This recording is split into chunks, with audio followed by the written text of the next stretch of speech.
This Jalapeno Simple Syrup takes only minutes to make and is the perfect balance of sweet and spicy.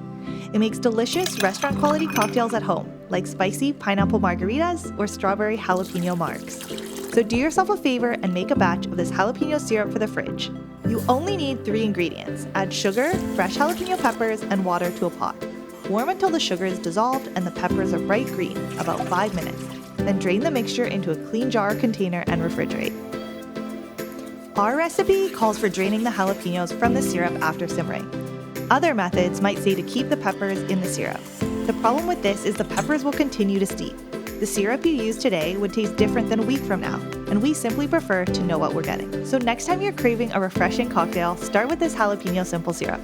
It's perfect to make spicy pineapple margs with a tahini rim, or keep it alcohol-free with a jalapeno fizz, pouring the jalapeno syrup over ice with sparkling water and lime. Then sip and enjoy.